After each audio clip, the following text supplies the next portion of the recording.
With the FDA's announcement that the Pfizer COVID-19 vaccine is safe for children ages 12 to 15, some parents, guardians, and young people have questions of their own. We're covering that and more in today's To Your Well-Being. Cone Health's Pediatric Services Executive Medical Director, Dr. Michael Cinoman, is joining us. So let's first and foremost, let's start with safety. Safety of the vaccine. How safe is the vaccine for children as young as 12? Fortunately, incredibly safe. It has been studied, and the short-term side effects are essentially exactly the same as they are for adults, which people are hopefully familiar with at this point. You get a sore arm. Some small proportion of patients can get fever, chills, fatigue, body aches, but otherwise the vaccine is incredibly well tolerated. And in terms of its longer-term safety, all the data that has been collected so far, both in the studies and our experience in adults, has shown the vaccine to be very, very safe and very well tolerated. Yeah, we know that there were some adults who were worried that the vaccine, it was happening too fast even for them. So why should parents trust that the vaccine is safe for their 12 or 14 or 15-year-old? This vaccine was done in an incredibly rapid time turnaround as to typically how long it takes to get vaccines certified and through the Food and Drug Administration. But actually, no corners were cut in the development or study of the vaccine. These studies that were done were typically up to the standard, and the review that they went through by the agencies, the Food and Drug Administration, was the same as it would be for any other vaccine that's given emergency authorization. So the reviews were thorough. They were done independently from the people who did the studies, and the results were analyzed just like they were for any other vaccine. So yes, the turnaround was certainly quick for the benefit of the country and all the people and children who can now get it, and helping us get out of the pandemic. But it was studied very, very thoroughly, and many people have been vaccinated. The studies are still going on to evaluate how long people have immunity and whether there are indeed rare or unusual side effects. But so far, everything's gone great. All right, well, let's talk about the efficacy rate, because we hear that it's 100% effective. What does that mean in, the little minor details? Well, the study did show that it was 100% effective for 12 to 15-year-olds, which is in terms of a vaccine. And we're talking specifically, by the way, about the Pfizer vaccine, which is the vaccine that was studied for that pediatric age population. That's the only study that we received emergency approval for. But it was 100% effective in the over 1,000 children who received the vaccine in the study.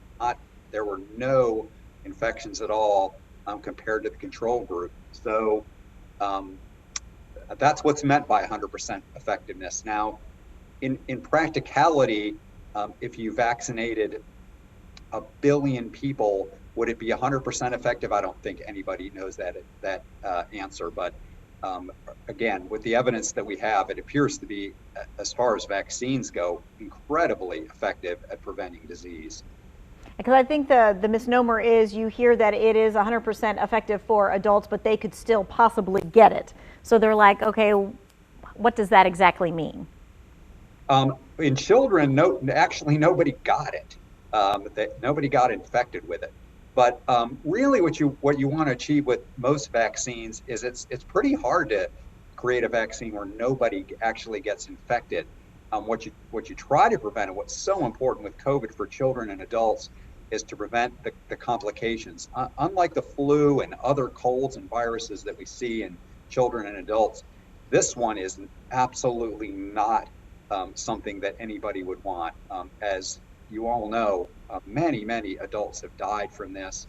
Many have had severe lingering effects and been sick, not just for days, but for weeks at a time. This is a miserable, difficult, life-threatening infection. And although children can seem to get it less often and have less severe cases, it can be just as severe and life-threatening for them as it is for adults. It is, again, something nobody wants at all. Mm-hmm. So here's the question. Are there any 12 or 15-year-olds who should not get the vaccine? Very few should not get the vaccine. The exclusion population is very minimal, and it really is the same again as adults. The only people who it's really contraindicated for are people who have had a severe allergic reaction to the first dose of the vaccine, or have an allergic known allergy to one of the components of the vaccine, which is polyethylene glycol, which is a common, well-tolerated, essentially carrier for the material that the vaccine works in. And those, again, those are exceedingly rare. In terms of like what illnesses or special populations of children should not get them, there really aren't any at all. So we're recommending that just about everybody who's eligible should receive the vaccine. And in some senses, it's even more important theoretically in children with high-risk conditions who have a tendency to have a tougher time with viruses than otherwise healthy children. All right, I know you touched on this just briefly, but let's talk about it a little bit in more detail about the side effects. Are they different in this age group compared to adults? Again, no, they're essentially exactly the same, and the frequency that we see them are exactly the same. So whatever you've known about adults is exactly the same information we're telling parents about their children. It's very common, of course, when you get a shot to get a sore arm for a day or two.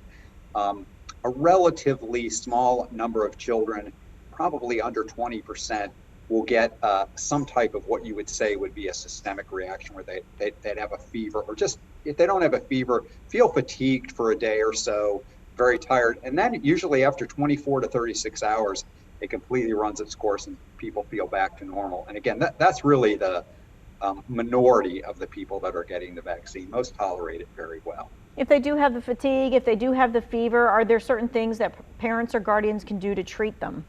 Yes, we recommend, just as they would at those typical symptoms, it's fine to give Tylenol or ibuprofen, just as recommended and dosed for a child their size or age. Another common question we get related to that is, should I pre-medicate my child before they get the vaccine? And the answer is no. The American Academy of Pediatrics and the CDC do not recommend doing that. But if symptoms develop, it's perfectly fine to treat those with the usual medications. And right now, where can children of that age, 12 to 15, get the vaccine? Cone Health has been offering it since Friday of last week at one of our vaccine clinic sites. So there are really two ways to the sites vary. There's a site in Burlington and the site in Greensboro Coliseum that we've had for many months available for adults. Now is giving them to 12 and 15-year-olds. People can find an appointment for that on conehealth.com/vaccines, or there's a phone number that you can call and make an appointment to. That phone number is, I have to look to make sure that I give that to you right. It's 336-890-1188. And walk-ins are accepted as well. So you really don't even need to do the two things. We like to have walk-ins 2 hours before the clinic is scheduled to close, just so that the clinic runs smoothly. And since you brought up our clinic sites, I would add that we've actually done special things for our pediatric population. There are pediatric trained clinicians that are newly there, that were not there before for adults. People who have given vaccines to children before, are comfortable with children.